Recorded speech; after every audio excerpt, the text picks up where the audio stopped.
have the quick pleasure of introducing our keynote speaker for tonight, and I hope that in the same way this keynote speaker touched me, she will touch you.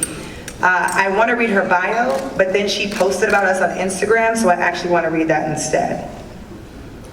She said, "I'm honored to be the keynote speaker for this evening at the Juanita Jackson Mitchell Freedom Fund Awards Gala during this year's NAACP National Convention in Detroit, Michigan.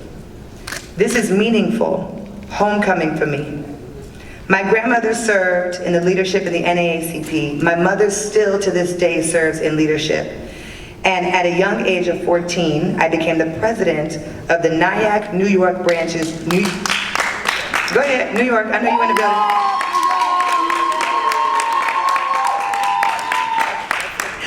You're welcome. New York State Conference President Dr. Hazel Dukes and I actively and faithfully served in that capacity for 3 years until leaving for college at 17.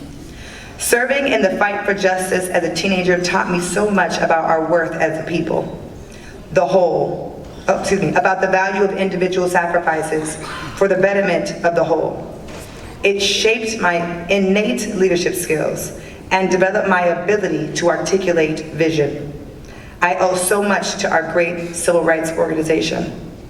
I hope that as you all become alumni, you feel present and mindful about the experiences that you have and the space that we create for other people coming after us.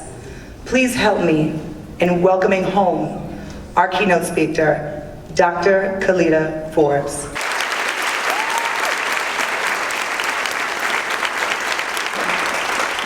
As we are approaching the crossover into 2020, a time of reminiscing through just the last 10 years would bring us to an agreeable conclusion that as a people individually and as a nation collectively, we are in need of deep healing.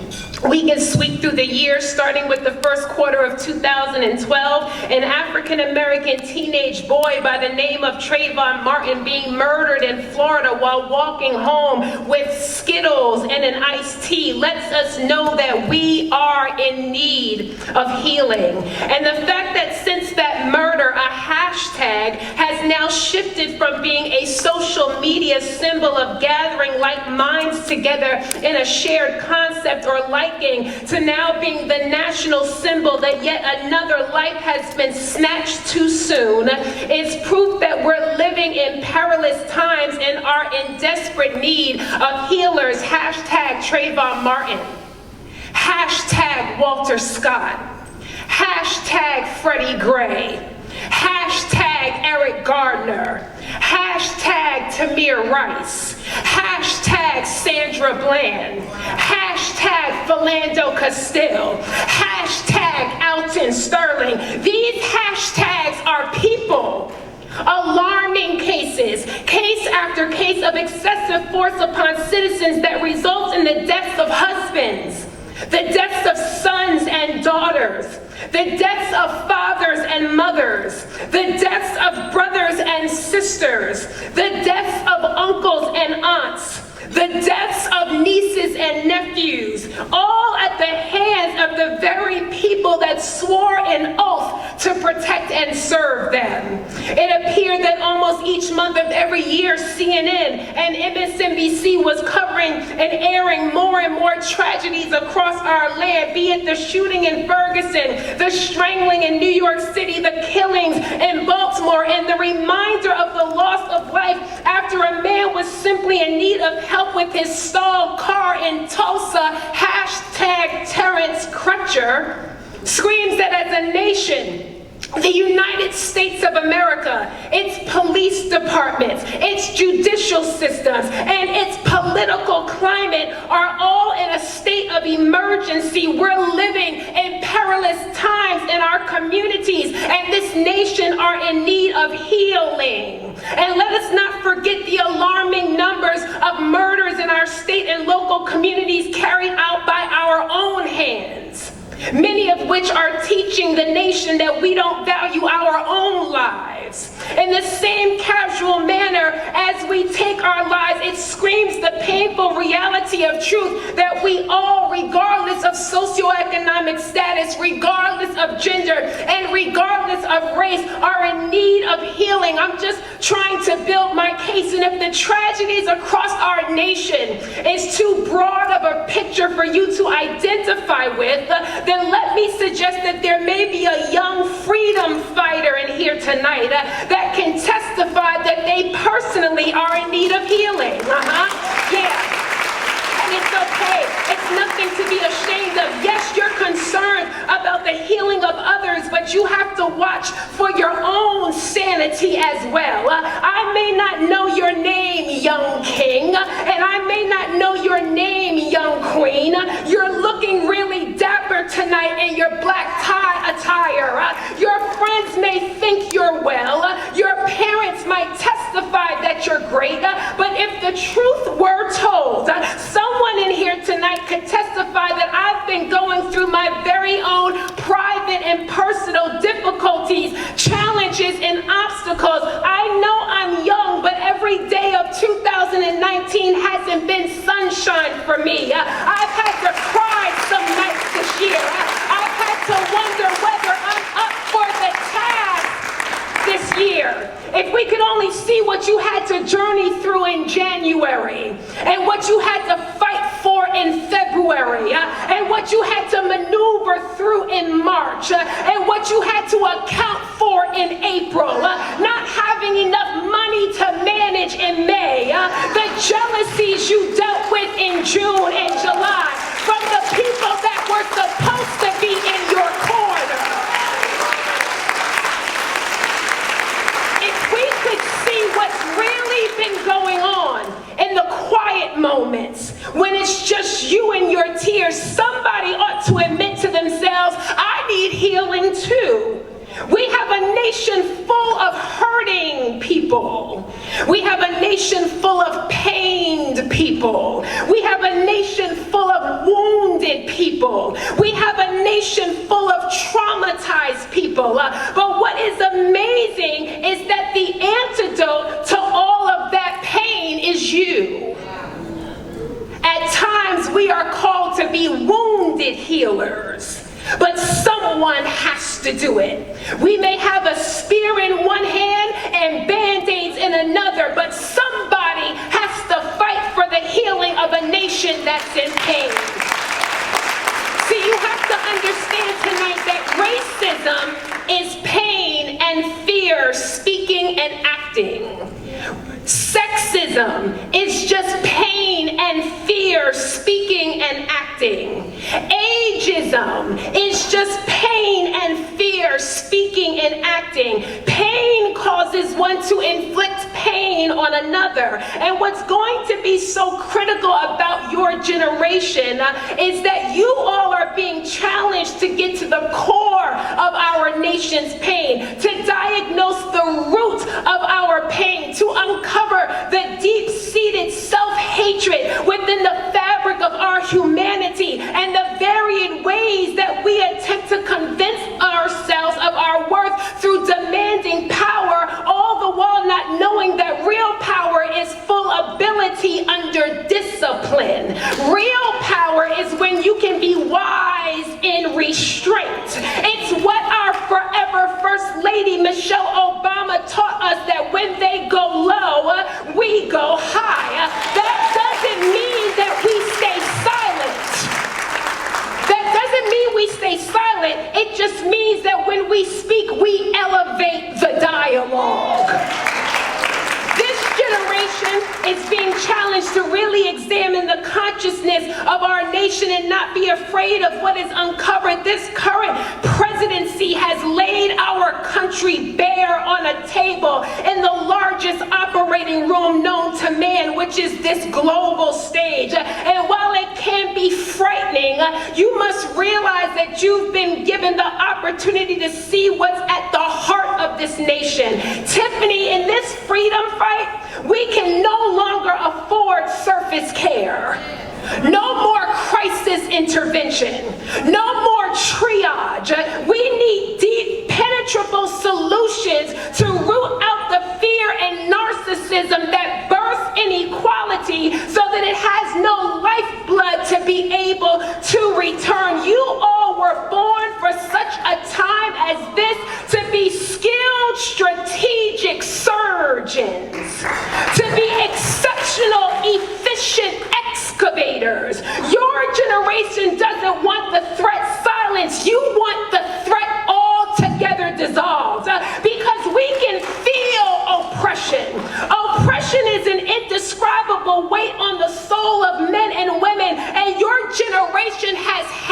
enough. Your generation is not only tired of seeing racism, you're tired of feeling racism. Your generation is not only tired of seeing sexism, you're tired of feeling sexism. Your generation is not only tired of seeing discrimination, you're tired of feeling discrimination. Your generation is not only tired of seeing injustice, you're tired of feeling injustice. And you feel it, family, because God wants to use you to heal it. You're the healers our nation's been waiting for. You can, you will, you must, you can. Yes, you. Don't ever think or accept that you're too young to lead in this freedom fight. You can, and let me tell you why you can. Historically, the civil rights movement drew many young people into a maelstrom of meetings, marches, sit-ins, and in some cases, arrests. Many young people were willing, active participants who took action for a cause they believed in, while others were unsuspecting victims of an oppressive racist culture that was determined to perpetuate a white supremacist society, and thus found themselves as symbols and motivations for the urgency of the movement. But regardless of the circumstances that ushered those young people into the fight, young people have always been at the forefront of the movement for justice. Emmett Till, at 14 years old, his death brought light to brutality of Jim Crow segregation in the South and galvanized an emerging civil rights movement. 2 years after Emmett Till's murder, 9 brave African-American high school students would break segregation tradition and enter a white-only high school. 3 years after that, a very brave 7-year-old African-American girl would enroll in an all-white grade school. It was 4 African-American college students who integrated lunch counters, starting an integration movement that swept the entire country. We know them as the Greensboro 4. Thousands of young people mobilized and took action during the civil rights movement. Some were wide-eyed idealists pursuing a cause without fear of retribution, and others sensed in their hearts that they were making history, even though they didn't always know the outcome. Young people, you can bring the final leg of true freedom that will usher in healing for this nation. You can, because young people led in the 60s, and young people led in the 70s, and young people led in the 80s, and young people led in the 90s, and young people led in the 2000s. And so you can, you will, and you must. You will, because you have what it takes right now at this very moment to shift first the trajectory of your own circle. Get your own stuff straight first. Your own place of influence. Turn that upside down. And then from there, touch your family. From there, touch your city. And then those efforts will birth a nation shift and ultimately change the world. You will, because you have a tool that can't be stopped and cannot be silenced. And your major tool is your voice. Unlike previous generations, your voice can travel across the entire world through a click of a button. Your voice can travel across the entire world through a post on the gram. Your voice can travel across the entire world through an upload onto YouTube, and you don't have to pay a dime. Your voice will give words to silent tears. Your voice will give language to silent fears. Some of you may say, Dr. Khaalida, I've made some mistakes along the way, and I don't know if that disqualifies me from raising my voice. I don't know if I'm truly up for the task, but I flew here from Washington, D.C. to help you to reframe any private uncertainties. The very things that you think may make you unworthy to lift your voice are the same things that qualify you to have something to say. So yes, you may have experienced some defeats, but they came with the gift of tenacity that this movement needs in the fight. Yes, Yes, you may have made some choices that you're not proud of, but they came with a gift of greater wisdom that this movement needs in the fight. Yes, you may have experienced some missteps, but they came with a gift of greater direction, focused direction that this movement needs in the fight. Cry loud and spare not, young people. Just as Emerald Garner had to stand in front of the steps of the U.S. Attorney's Office in Brooklyn, New York, exactly a week ago today, and cry out for justice for her father, chokehold victim Eric Gardner, whose voice was taken away through excessive police force. You will use your voice, young people, to usher in justice and heal this nation. You can, and you will, and you must. I'm done. You must. I'm done because the world needs you. You must because our school systems need you. You must because our judicial system needs you. You must because our economic system needs you. You must because our political landscape needs you. You must commit to being healthy mind, body, and spirit. You must read, young people. You must stay physically and emotionally fit, young people. You must choose love over hate, young people. You must stay focused, young people. We don't have time to be distracted. As modern-day freedom fighters, we have tremendous tools at our disposal that the previous generation did not. However, we must use those tools and not allow the tools to use us. They can't become a mode of distraction or discord because too much is at stake. We can't jockey for position and recognition in this fight because every person is critical, from the organizer to the marketing director, from the people on the stage with the microphone to the one passing out water in the back of the crowd. Everybody is necessary in the fight. We can't afford to allow these tools to bring comparison between us when it should be ushering greater collaboration. We can't afford to allow these tools to bring conflict between us when it should be ushering in greater camaraderie. So as I close, young people, our elders have been watching us closely. They haven't always said something, but they've been watching us. You may not always see them watching you, but they've been watching us. And when the wise sages of our organization see us, when they see you, young leaders, I want them to see scholarship and sincerity. When they see you, young leaders, I want them to see intellect and integrity. When they see you, young leaders, I want them to see professionalism and passion. When they see you, young leaders, I want them to see commitment and character. We must show our elders that we are, in fact, up to the task. We must show our elders that they no longer have to worry about our ability or commitment to carry out this assignment. We must because their sacrifices cannot be in vain.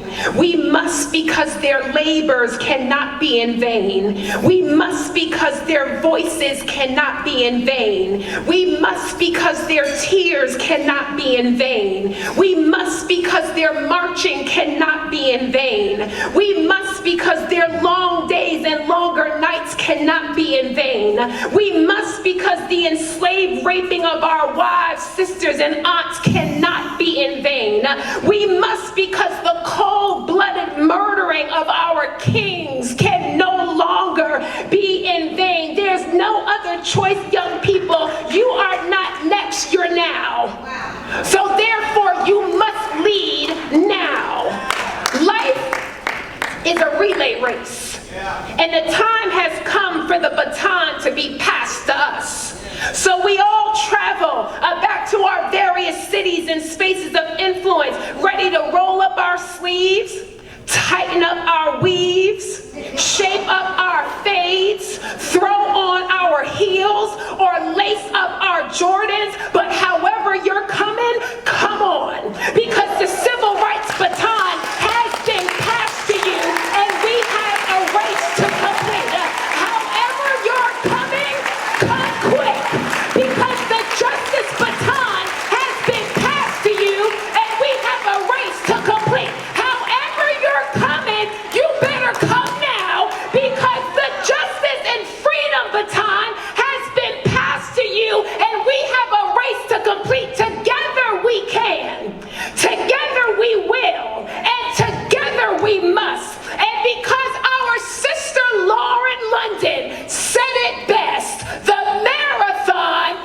10